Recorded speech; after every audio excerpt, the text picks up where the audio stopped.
अस्सलाम वालेकुम स्टूडेंट्स। आज हमारा पार्शियल डिफरेंशियल इक्वेशन का लेक्चर नंबर 2 है। इसके अंदर हम फर्दर कुछ एग्जांपल्स देखेंगे और कुछ इंपॉर्टेंट पार्शियल डिफरेंशियल इक्वेशंस और पार्शियल डिफरेंशियल इक्वेशन की एक क्लासिफिकेशन है, वो भी हम आज के लेक्चर के अंदर डिस्कस करने वाले हैं। फर्स्ट ऑफ ऑल यहाँ पर मैंने कुछ एग्जांपल्स ली हुई हैं। इनमें सबसे फर्स्ट एग्जांपल है कि which of the following is a partial differential equation obtained from this function. अब ये एक रिलेशन दिया हुआ है जिसके अंदर टू आर्बिट्रेरी फंक्शंस है हमारे पास। तो प्रीवियस लेक्चर में मैंने आपको ये बात बताई थी कि जब आर्बिट्रेरी फंक्शंस की जितनी तादाद होगी उतने टाइम्स हम उसको डिफरेंशिएट करते हैं। तो फर्स्ट ऑफ ऑल हम इसको x के लिहाज से डिफरेंशिएट करेंगे। इस फंक्शन का एक डेरिवेटिव आएगा और उसके बाद x प्लस आयोटा y का विद रिस्पेक्ट टू x जब डेरिवेटिव लेंगे तो वो 1 आ जाएगा। इसी तरह इसका भी अगेन डेरिवेटिव 1 आ जाएगा। तो अगेन जब हम इसका सेकंड डेरिवेटिव लेंगे विद रिस्पेक्ट टू x तो ये f double prime x plus iota y plus g double prime x minus iota y आएगा। अगेन उसी तरह से इसके अंदर भी 1 आ जाएगा और फर्स्ट फंक्शन में भी 1 आएगा। इसी तरह अगर हम इसका with respect to y derivative लेंगे तो जब हम विद रिस्पेक्ट टू y लेंगे तो अब आप देखें कि ये तो f प्राइम आ जाएगा और अंदर जो x प्लस आयोटा y है x का तो with respect to y derivative 0 हो जाएगा, लेकिन आयोटा y का जब हम with respect to y derivative लेंगे तो वो y का 1 हो जाएगा। आयोटा हम लिखेंगे स्टार्ट में। इसी तरह सेकंड जो फंक्शन होगा उसका आयोटा माइनस आयोटा स्टार्ट में आ जाएगा और यहाँ पर वो g प्राइम आ जाता है, ठीक है। लेकिन जब हम इसका सेकंड डेरिवेटिव लेंगे एक और आयोटा आएगा जिसके साथ ये आयोटा स्क्वायर -1 हो जाएगा और ये जो आयोटा स्क्वायर है ये भी -1 होकर ये प्लस बन जाएगा। तो इसमें से इसी तरह से हम नेगेटिव जो है उसको कॉमन निकाल लेते हैं तो ये अगेन आपके पास वही वाला फंक्शन बन जाता है जो कि ऊपर में दिया हुआ u डबल x, मतलब second derivative with respect to x आ जाएगा। तो ये वैल्यू हम यहाँ पर पुट करेंगे तो ये आपके पास लेप्लास इक्वेशन बन जाती है 2 डायमेंशन के अंदर। सिमिलरली यहाँ पर हमें एक सेकंड एग्जांपल है कि which of the following is solution of this partial differential equation. ये हमें second order partial differential equation दी हुई है, partial square u over partial x square और इज इक्वल टू 0, जिसको हम u double x is equal to 0 भी लिख। जब हम इसको एक दफा इंटीग्रेट करेंगे with respect to x integrate करेंगे तो y चूंकि एज ए कांस्टेंट ट्रीट होता है, इसीलिए यहाँ पर हम आर्बिट्रेरी कांस्टेंट नहीं रखेंगे बल्कि अ फंक्शन ऑफ y लिखेंगे। y की जितनी भी वैल्यूज हैं वो चूंकि विद रिस्पेक्ट टू x उनका डेरिवेटिव 0 हो जाता है तो y उसमें ट्रीट हम कर रहे होते हैं बतौर कांस्टेंट। तो इसको कांस्टेंट के तौर पर ट्रीट करने की वजह से इसके जितना भी मतलब y पर डिपेंडेंट फंक्शन बनेगा वो बतौर कांस्टेंट इस्तेमाल हो जाएगा। इसको अगेन जब हम ये फर्स्ट डेरिवेटिव आ गया, इसको अगेन खत्म करने के लिए एक दफा और हम इसको इंटीग्रेट कर देंगे। जब हम इसको इंटीग्रेट करेंगे तो यहाँ पर f of y as a constant था तो कांस्टेंट के साथ तो x आ जाएगा क्योंकि 1 की जो इंटीग्रेशन वो x होगी और यहाँ पर एक फिर कांस्टेंट फंक्शन जो कि y पर डिपेंड कर रहा होगा उसको हमें ऐड करना पड़ेगा। तो इसी तरीके से ये आपके पास ये जो बी ऑप्शन है this is the true option, ये इसका जनरल सॉल्यूशन निकल आया गिवन पार्शियल डिफरेंशियल इक्वेशन का। सिमिलरली थर्ड एग्जांपल है कि which of the following is solution of partial differential equation uy is equal to 2xy u। मतलब इसको आप यूं भी राइट कर सकते हैं कि partial u over partial y is equal to 2x y और साथ में u भी है जी। इसको सॉल्व करने के लिए यहाँ पर हम सेपरेशन ऑफ वेरिएबल की टेक्निक यूज करते हैं। वेरिएबल को सेपरेट करने के लिए ये u जो है इस तरफ आकर डिवाइड होगा, इस तरफ 2xy बन जाएगा। तो डेरिवेटिव चूंकि y के लिहाज से है, इसीलिए हम इसको इंटीग्रेट कर देते हैं विद रिस्पेक्ट टू y। तो ये बन जाएगा natural log u। Right side पे y का डेरिवेटिव x तो एज ए कांस्टेंट ट्रीट होगा, y पर पावर फार्मूला लगाएंगे तो y स्क्वायर बाय 2 बन जाएगा, 2 इस 2 के साथ कैंसिल होगा। अब चूंकि इंटीग्रेशन आप विद रिस्पेक्ट टू y ले रहे हैं, इसीलिए x as a constant treat होगा, इसीलिए हमें x पर डिपेंडेंट एक फंक्शन इसमें ऐड करना पड़ेगा। नेचुरल लॉग को खत्म करने के लिए दोनों तरफ हम e ले लेते हैं, मतलब यूं करेंगे कि ये बन जाएगा e raise to power natural log u, और राइट साइड पर भी आपके पास ये सारे का सारा e की पावर में चला जाएगा, x और y स्क्वायर और साथ में प्लस f ऑफ x।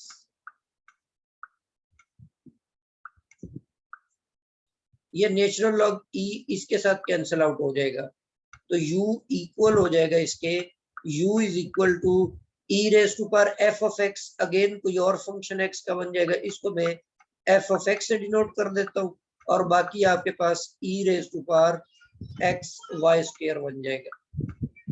लो जी, ये आपके पास इसका सॉल्यूशन निकला है, जनरल सॉल्यूशन निकला है गिवन डिफरेंशियल इक्वेशन का। फोर्थ एग्जांपल आपके पास है कि which of the following solution of partial differential equation. अब यहाँ पर second order partial differential equation दी हुई है, तो इसका पर्टिकुलर और नॉन होमोजीनियस है। राइट साइड पे ये 12 है तो नॉन होमोजीनियस है, तो इसीलिए हमें इसका एक तो पर्टिकुलर, जिसको हम पर्टिकुलर इंटीग्रल बोलते हैं, और एक कंप्लीमेंट्री सॉल्यूशन, दोनों में फाइंड करने पड़ेंगे। कंप्लीमेंट्री सॉल्यूशन के लिए जिस तरह हम ऑर्डिनरी डिफरेंशियल इक्वेशंस के अंदर करते थे, इसका हमने होमोजीनियस पार्ट लेकर उसकी एक्सिलरी इक्वेशन बना ली। इस एक्सिलरी इक्वेशन के दो सॉल्यूशन एग्जिस्ट करते हैं, d is equal to 1 and d is equal to -4। तो आपको याद होगा जब दो रियल और डिस्टिंक्ट सॉल्यूशंस एग्जिस्ट करते हो, तो second order partial differential equation के सॉल्यूशन को हम यूं लिखते थे, c1 e raise to power alpha x और plus c2 e raise to power, ये ऑर्डिनरी डिफरेंशियल इक्वेशन के अंदर हम ये काम करते थे, जबकि अल्फा और बीटा एक्सिलरी इक्वेशन के सॉल्यूशन होते थे। लेकिन ये चूंकि पार्शियल डिफरेंशियल इक्वेशन है, इसलिए ये आर्बिट्ररी कांस्टेंट्स के बजाय हम यहाँ पे, चूंकि डेरिवेटिव यहाँ पर x के लिहाज से है, तो इसलिए हम f ऑफ y, मतलब y का एक फंक्शन बतौर कांस्टेंट इस्तेमाल करते हैं, और यहाँ पर भी उसको एज ए कांस्टेंट यूज करते हैं। पर्टिकुलर इंटीग्रल को फाइंड आउट करने के लिए ये तरीकाकार हम इस्तेमाल करेंगे। अब 12 के साथ e की पावर वाला फंक्शन बनाने के लिए हम e raise to power 0 write कर लेते हैं। ये e की पावर में जो 0 है, ये d के साथ रिप्लेस करेंगे तो ये 12 ओवर -4 बचेगा, दैट इज इक्वल टू -3। तो ये इसका पर्टिकुलर इंटीग्रल निकल आया। ये कंप्लीमेंट्री और पर्टिकुलर इंटीग्रल का जो सम है, वो आपके पास इसका जनरल सॉल्यूशन बन जाएगा, that is given in option B, sorry option C के अंदर। This is the true option, C option is the true option, this is the solution. जी नेक्स्ट हमारे पास कुछ important linear partial differential equations है order 2 की, तो ये भी एमसीक्यूज के अंदर काफी सारी पूछी जाती हैं। तो आपने हर एक डिफरेंशियल इक्वेशन को उसके नाम के साथ याद रखना है। अब ये लेफ्ट साइड पे u का डेरिवेटिव है with respect to x, second derivative है। राइट साइड पे u का डेरिवेटिव सेकंड डेरिवेटिव है विद रिस्पेक्ट टू t, ठीक है। तो ये जो इक्वेशन है, ये वन डायमेंशनल वेव इक्वेशन कहलाती है। इसी तरह लेफ्ट साइड पे ये सेकंड ऑर्डर डेरिवेटिव है विद रिस्पेक्ट टू x, और राइट साइड पे फर्स्ट डेरिवेटिव है विद रिस्पेक्ट टू t। ये इक्वेशन हीट इक्वेशन कहलाएगी।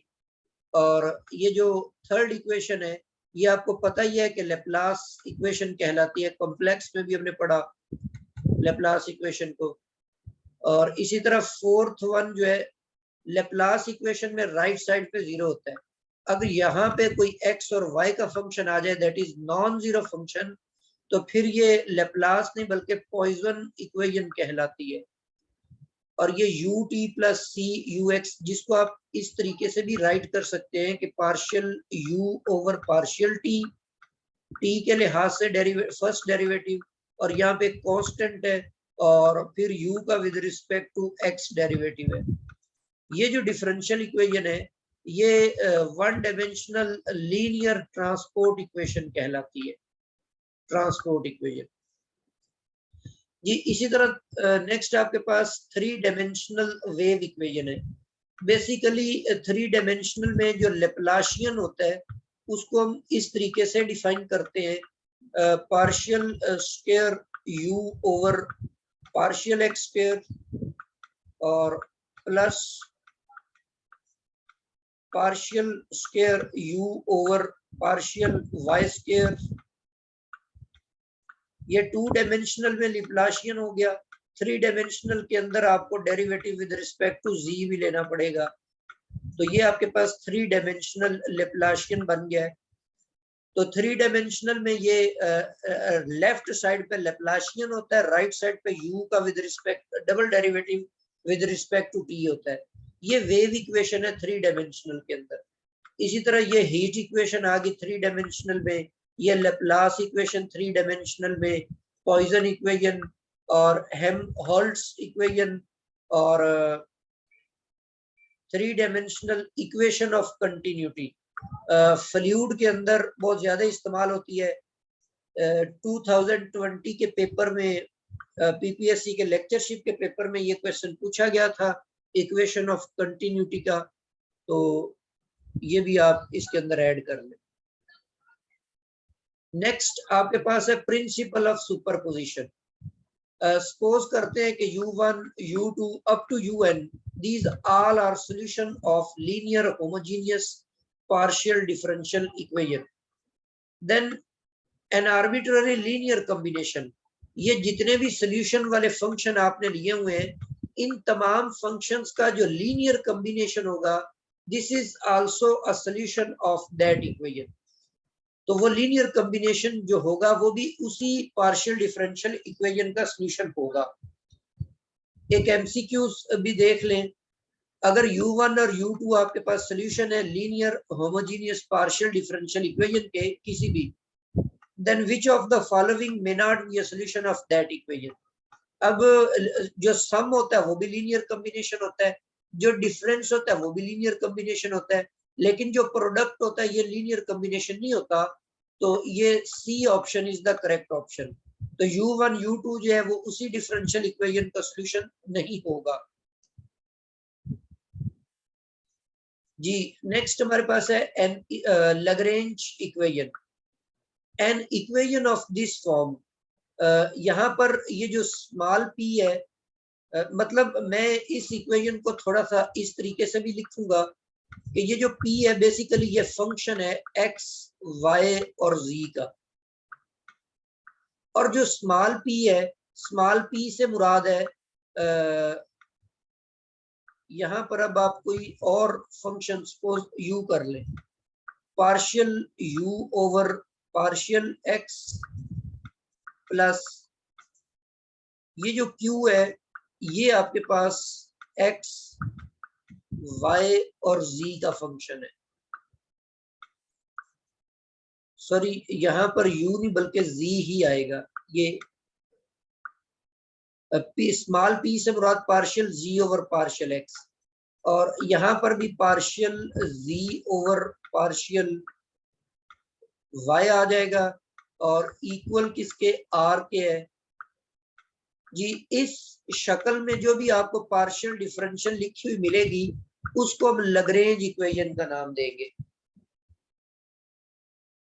इसको सॉल्व करने का, इस फॉर्म की जो डिफरेंशियल इक्वेशन होती है इसको सॉल्व करने का तरीका, the general solution of linear partial differential equation Lagrange partial differential equation can be written in this form. यहाँ पर ये एक आपने आर्बिट्ररी फंक्शन लिया हुआ है, दो वेरिएबल्स हैं u और v। ये u आपने c1 के इक्वल लेने हैं और v जो है c2 के इक्वल लेने हैं। यहाँ पर ये दोनों फंक्शंस u और v जो है, these both are form a solution of this equation। ये दोनों सॉल्यूशन आप इस डिफरेंशियल इक्वेशन को सॉल्व करके हासिल करेंगे। एक एग्जांपल को हम सॉल्व करते हैं। जैसे ये एक पार्शियल डिफरेंशियल इक्वेशन दी हुई है कि p plus Q is equal to z। मैं इस डिफरेंशियल इक्वेशन को इस तरीके से भी लिख सकता हूं कि partial z over partial x plus partial z over partial y is equal to z। जी, अब ये इस फॉर्म में लिखी हुई है p और स्मॉल p और plus q is equal to r। यहाँ पर जो कैपिटल P है वो आपके पास इस इक्वेशन में 1 है, और जो यहाँ पर कैपिटल Q है वो भी आपके पास 1 है, और जो R वाला फंक्शन है वो इक्वल टू Z है। तो ये जो ऑक्सिलरी इक्वेशन है इसके अंदर P, Q और R की वैल्यूज पुट कर दें। अगर आप इस फर्स्ट इक्वेशन को सॉल्व करते हैं dx is equal to dy, integrate करने से ये 1 dx का इंटीग्रल x आ जाएगा और dy का इंटीग्रल y आएगा, और यहाँ पर एक कांस्टेंट ऐड करेंगे। यहाँ पर आपने c1 जो u की वैल्यू बनाते हैं वो इक्वल टू c1 होता है, ठीक है। अब बेसिकली यहाँ से अगर आप c1 निकालेंगे तो वो x माइनस वाई निकल आएगा। और दूसरी तरफ अगर हम इसके इन दोनों इक्वेशन इस इक्वेशन को सॉल्व करते हैं तो यहाँ पे dx का इंटीग्रल x आ जाएगा और dz ओवर z का नेचुरल लॉग z आ जाएगा, प्लस c2 आ जाएगा। आपको याद है कि u जो है ये हम कैसे फाइंड करेंगे, इसको c2 के इक्वल लेते हुए, और यहाँ से अगर आप c2 निकालेंगे तो वो x minus natural log z बन जाएगा। तो इसीलिए ये आपके पास f ऑफ x u की वैल्यू रखें और v की वैल्यू इसमें पुट करके ये इसका जनरल सॉल्यूशन बन गया।